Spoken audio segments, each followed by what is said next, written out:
안녕하세요. 크립토TV입니다.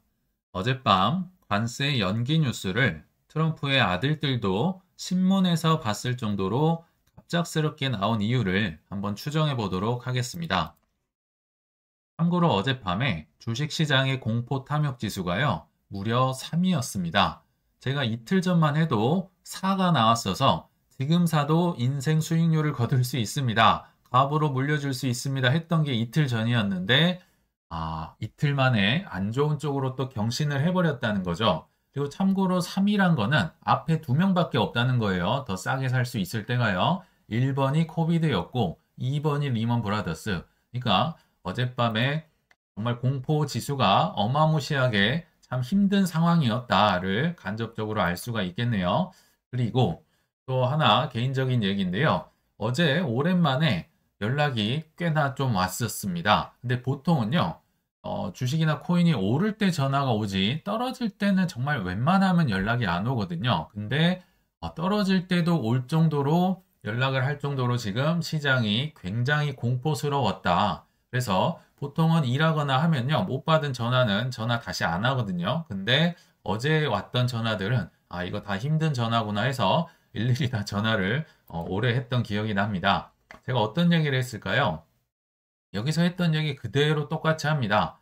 여전히 우리는 강세장 중에 있다. 강세장 안에 있는 조정입니다. 그리고 제가 똥줄 얘기 많이 했었죠. 트럼프가 똥줄이 바짝바짝 타고 있고 완화책을 분명히 쓸 것 같은데 저도 안 써서 이상하다. 이상하다. 뭐 저도 몰랐으니까요. 이렇게 될지. 그리고 일론 머스크도 마이너스 200조 원 지금 손해보고 있습니다. 우리만 힘든 게 아니라 다 같이 전 세계 모든 투자자들이 힘들다.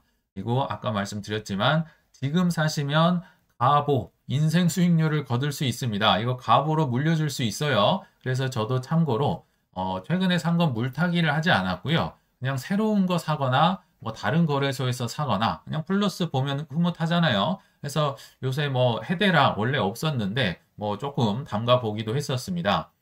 그리고 뭐 저도 빤스 팔아야겠죠. 저도 빤스 팔아서 시원하게 다닌 지 오래됐습니다. 뭐 다 마찬가지입니다. 다 같이 힘든 상황이다. 뭐 이런 얘기 했었고요. 근데 이렇게 유예가 될지는 뭐 전혀 몰랐죠. 시기를 맞춘 사람은 아마 아무도 없었을 거고요. 만약에 유예가 되더라도 관세 발표 전에 뭐 했으면 했지 이렇게 발표하고 나서 이럴 줄은 정말 몰랐을 것 같습니다. 아마 트럼프 본인도 저는 그래서 이게 즉흥적으로 나온 결정이라고 생각을 하는 이유기도 한데요. 뒤에서 좀 더 알아보기로 하고요. 그리고 불과 하루 전만 해도 정말 이렇게 기고만장했었습니다. 이게 지금 대통령 입에서 나올 얘기는 아니죠. 70여 개의 나라들이 나를 아부하고 있다. 협상을 하려고 정말 줄을 서 있다. 뭐 이런 기고만장했는데 왜 갑자기 마음이 바뀌었을까요? 아군들의 쿠데타 막 네 분, 뭐 피터 나바로랑 일론 머스크 멱살 잡고 싸우고 정말 난리를 치는 와중에도 트럼프는 눈 하나 깜짝하지 않고 멋있는 드라이브 샷을 날리고 있었죠. 그리고 그분들뿐만 아니라 그냥 트럼프의 지지자들마저도 다들 엄청난 비난을 쏟아냅니다. 뭐 소송도 많이 했었고요. 켄 그리핀 시타델 CEO도 뭐 실수였다. 레이 달리오, 레리 핑크 이미 침체 들어갔다. 그리고 빌 에크만도 지금 뭐 완전 자폭하고 있다. 근데 실제로 이제 날짜만 틀렸지 이분의 예상대로 그리고 예전에 나왔던 가짜 뉴스대로 흘러가 버렸네요. 이분은 이번 주 월요일이 가장 재밌을 것이다 했는데 월요일은 아니었지만 결국은 수요일에는 이런 일이 벌어졌잖아요. 그리고 JP 모건, 제이미 다이먼도 이런 얘기를 했었는데 그러니까 이런 미국의 유력한 인사들이 근데 이렇게 연일 발언을 쏟아내도 뭐 6일, 7일 다 이틀 전이잖아요. 눈 하나 깜짝하지 않았고요. 심지어 본인의 아들들의 회사죠. 월드 리버티 파이낸셜에서 이더리움을 대규모로 매각까지 합니다. 정말 피눈물을 흘리면서 손절을 했는지 이렇게까지 모르겠지만 사실 이게 많이 판 건 아닙니다. 제가 알기로 한 7만 개 정도 이더리움을 들고 있는데 그 중에서 한 5,400개? 뭐 많이 판 거는 아니지만 그래도 이게 마이너스 한 1,800억 조금 넘어가거든요. 그러니까 엄청난 돈을 팔았다. 근데 팔아도 뭐 꿈쩍도 하지 않았었죠. 근데 또 구독자님들이 여쭤보셨던 게 이 아들들이 이더리움 판 거에 대해 어떻게 생각하느냐 제 생각을 말씀드리면요. 지금 묻혀버린 뉴스가 있는데요. 이더리움의 옵션 스테이킹, 옵션 ETF가 사실 어제 새벽에 그 같이 승인이 됐었는데 지금 협상 유예 소식에 묻혀가지고 아무도 모르게 돼버렸죠. 아무튼 옵션 ETF 앞두고 있었고 특히 이더리움의 가장 큰 호재는 스테이킹 ETF인데요. 이거를 앞두고 매도를 한 이유가 뭘까요? 저는 급한 돈에 있었다라는 생각이 듭니다. 둘 중에 하나입니다. 기한이 있는 짧은 돈, 뭐 빚일 수도 있고요. 뭐 그런 상황이거나 아니면 급전이 필요했거나 아무튼 뭐 이렇게 기한이 있는 돈을 쓰면요. 이렇게 예상치 못한 블랙스완 이벤트 만나면 정말 큰일 나니까 요거는 좀 지양을 해주시면 좋을 것 같습니다.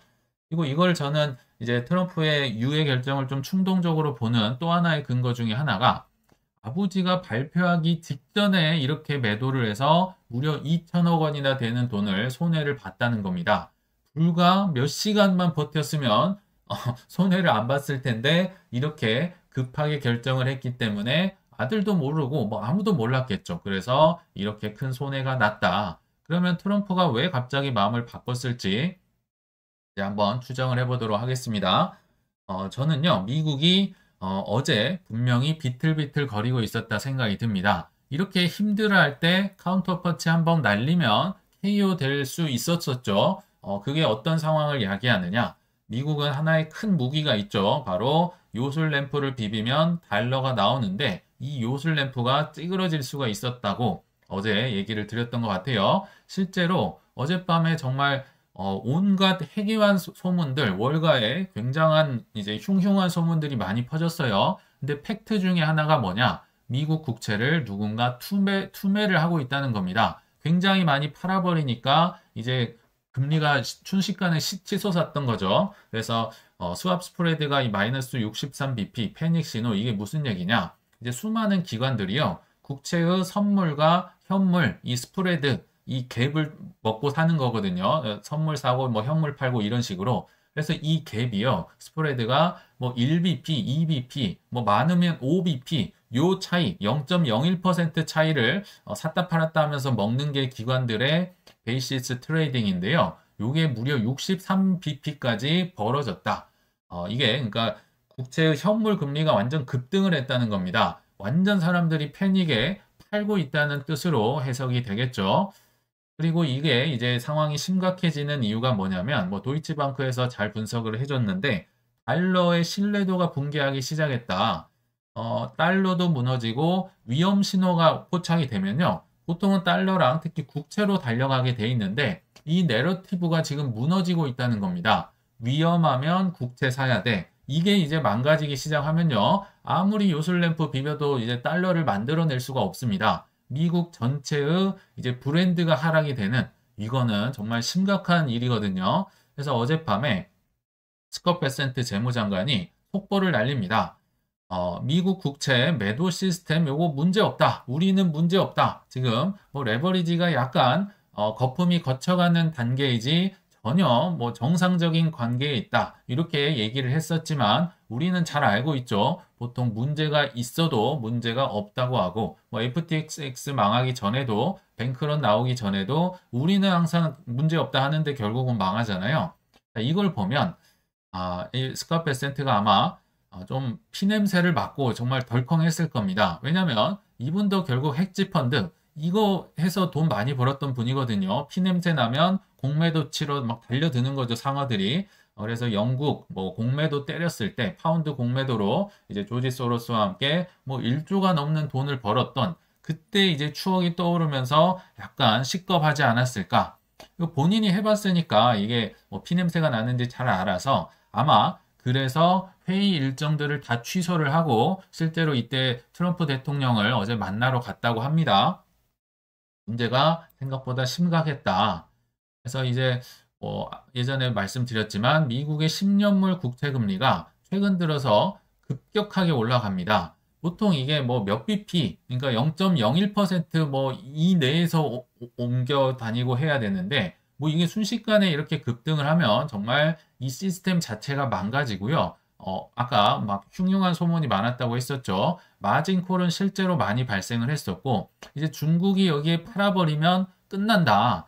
뭐 썰이죠, 썰. 근데 저는 정말 중국이 여기에 가세를 했다면 저는 충분히 KO 될 가능성 어제 있었다고 생각이 듭니다. 또 스태그플레이션의 공포와 채권 작용단이 또 돌아온다. 예전에도 뭐 채권 작용단이 와서 막 냅다 팔아버리고 뭐 드러큰밀러, 뭐 폴트리더 존스 공매도 했던 거 기억나시죠? 이런 흉흉한 소문에 중국이 이렇게 비틀거릴 때 했으면 저는 정말 큰일 났었을 거다 개인적으로 생각을 하고요.